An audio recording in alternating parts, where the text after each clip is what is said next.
Arrependimento genuíno. O que é? Reconhecer, confessar e se afastar. Mudar de vida, de ações, de palavras, de pensar. Ser uma nova criatura. Jesus Cristo totalmente, como Paulo e os discípulos. Quando isso não existe realmente, ali está Saul para lembrar-nos e Judas Iscariotes para esclarecer-nos. A entrega ao Eterno deve ser completa, ou nada, pois menos que isso ele não aceita, porque ele espera de nós o que ele deu por nós. Quantos chegamos a um lugar e construímos nele, no melhor lugar que encontramos ali, a casa do Eterno e por último a nossa morada? Isso para o que pode, mas o que não pode, busque rapidamente o melhor para o Eterno e faça ali, com o que tiver à mão, seu lugar de adoração para Ele. Deixe-o bonito, ainda mais que sua própria casa, pois tudo, o nosso melhor deve ser para o Senhor, nosso Deus. Devemos pôr limites nesse lugar de adoração, onde nenhuma coisa desonrosa pise em tal lugar, onde a limpeza e a ordem sejam constantes. Separe ali os utensílios do dito lugar, uma cadeira, um banco de madeira, uma pedra, onde sentar-se. Tenha joelheiras, ou uma almofada, ou colchonete para se ajoelhar e passar um longo tempo diante do Eterno, pedindo o seu perdão, buscando o seu conselho. Se não pode ajoelhar-se, tenha uma cadeira para isso, mas sempre busque, não uma desculpa, mas uma forma de humilhar-se diante de Deus e adorá-lo. Tire tempo de qualidade com nosso único Salvador, Criador e Redentor, e o que constantemente o busca, o encontrará. Mas aquele que vai somente para cumprir o ritual, o compromisso, não o encontrará. Também enquanto está no campo, carregue em suas costas um colchonetezinho, joelheira, para retirar tempo de adoração diante do Eterno. Não percamos a oportunidade de buscá-lo enquanto pode ser achado. Todo anatema deve ser retirado de nossas casas, do lugar de adoração, de nossa vida, pois o ritual sem santificação é nulo, e a santificação sem ação é nula, pois a fé sem obras é morta, e as obras sem fé de nada servem. Levantem mãos santas em todo momento e em todo lugar, e não deis lugar ao diabo, pois assim serão livres dele. O pai que ensinou bem a seu filho, e este se afasta, não pagará por ele. O filho crente que teme ao Eterno e é hostilizado por seu pai, tampouco pagará por ele. O ungido de Deus, sacerdote, deve sempre ir diante do Eterno em consagração e buscando santidade pelo tabernáculo da congregação. Pedir pelos demais sacerdotes de família e por toda a congregação do Eterno espalhada entre as nações. Isso é estatuto perpétuo no dia de expiação, uma vez ao ano. O sacerdote do sacerdote se ofereceu uma vez e para sempre pela raça humana e não tem necessidade de tornar a se oferecer. Mas o mortal deve continuamente se oferecer em sacrifício próprio diante do Eterno, para que diariamente sua maldade seja lavada e continue crescendo na graça redentora de Cristo Jesus, até chegar na meta de não ter mais pecado pelo sangue e justiça de Cristo. Isso, como lhes disse anteriormente, o fazemos em uníssono, o povo de Deus, na larga face da terra, uma vez ao ano no dia de expiação. Mas temos esse compromisso e essa necessidade, digo mais, urgente, de que dia a dia, momento após momento, estejamos diante do Senhor pedindo o seu perdão. Como sumo sacerdote, Cristo sempre está em constante alerta. Ele nos conhece, vê nossas aflições, os perigos e vicissitudes em nossas vidas, e Ele argumenta a nosso favor.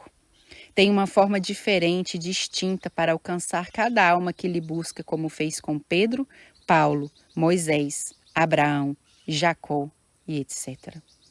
Ele enche sua boca de argumentos para nos instruir e nos prevenir das tentações e provas do maligno, para que possamos permanecer firmes diante das emboscadas malignas.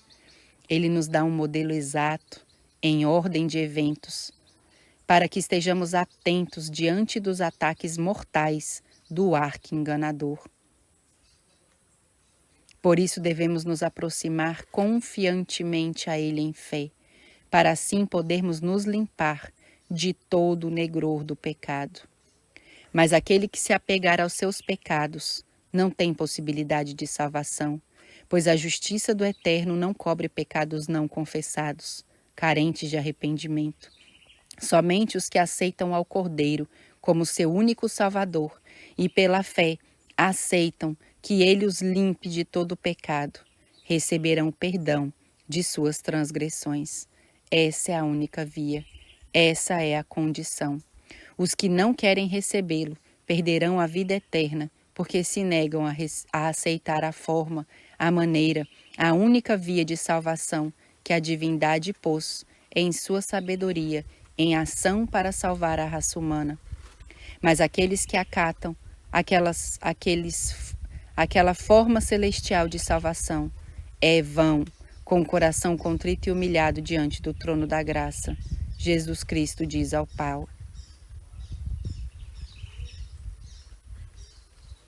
aqueles que acatam a forma celestial de salvação e vão com o coração contrito e humilhado diante do trono da graça, Jesus Cristo diz ao Pai: tomarei os pecados deles, que eles estejam diante de mim como inocentes. Ao acontecer isso, ele enche os corações deles com a gloriosa luz da verdade e grande amor ágape. Está consumado, disse ele, está feito. Venceu o maligno e o pecado, e agora é fiador de todo aquele que se achega a ele pedindo socorro diante da escuridão do pecado. O pacto foi cumprido, consumado, completo satisfatoriamente sobre os estandartes do céu. Pacto entre Deus Pai e Deus Filho se cumpriu ao pé da letra o estabelecido.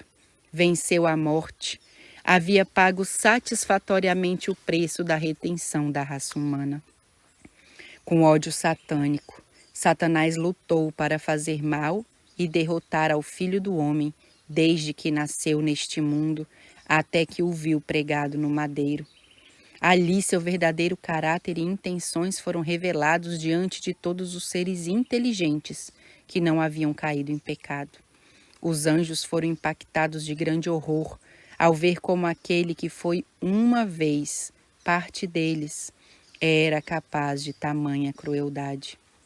Se ainda sentiam simpatia por ele, esta se apagou redondamente. Já não podiam mais sentir compaixão por ele. Ver como a inveja pode ir tão longe no caminho da destruição os deixou perplexos.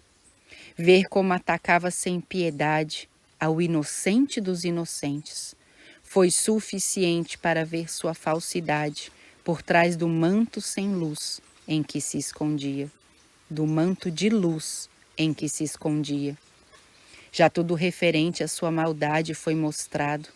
Os anjos não podiam crer como Deus, com seu amor sem precedentes, uma abnegação sem igual, havia tomado a forma de suas criaturas para pagar por elas um crime que ele não havia cometido. Isso sacudiu aos santos anjos e a todos os mundos não caídos. Isso retirou para sempre a simpatia que eles, os santos, sentiam pelo inimigo ao ver que não teve compaixão nem respeito por seu Criador, que se despojou de tudo para salvar o mortal.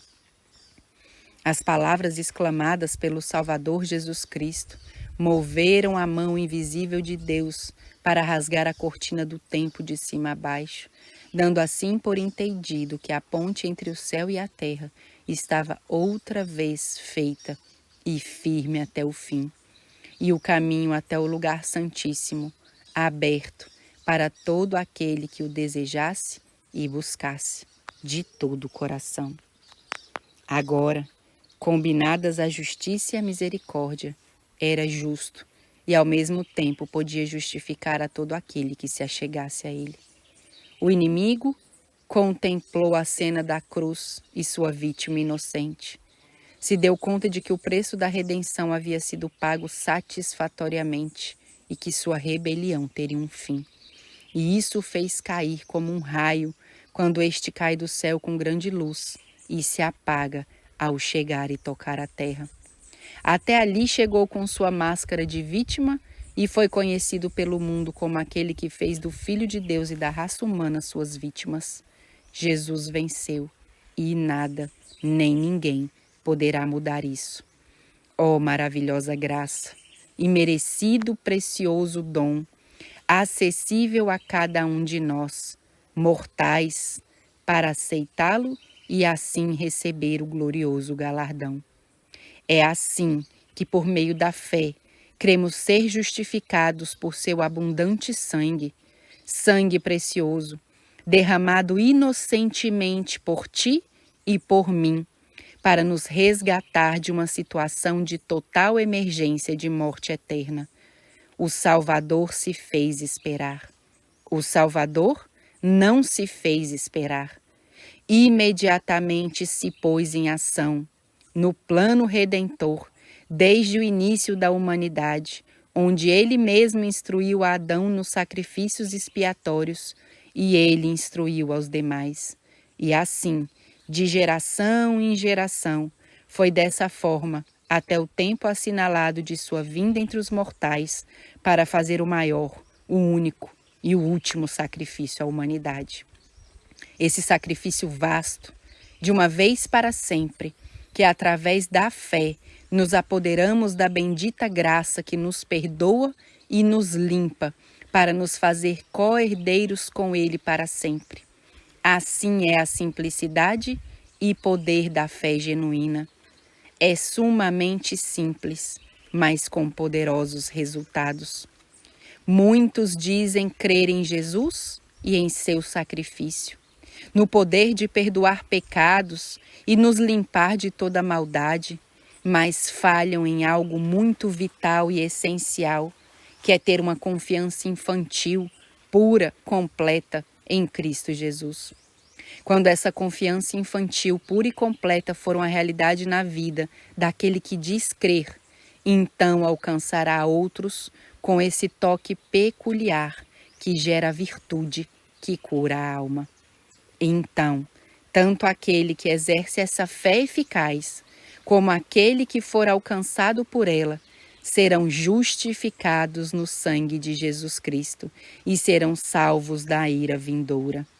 Pois assim, como não podemos envolver com nossas mãos a medida de distância do Ocidente ao Oriente, por tão grande distância, assim mesmo o Eterno afasta de nós, quando vamos a Ele, nossos pecados e nossas rebeliões, porque Ele terá piedade de nós, de nossa condição, de que somos pó, e aceitará a nossa chegada a Ele em fé, com humildade e com contrição de espírito, e nos limpará com seu sangue, e não se lembrará mais de nossos pecados.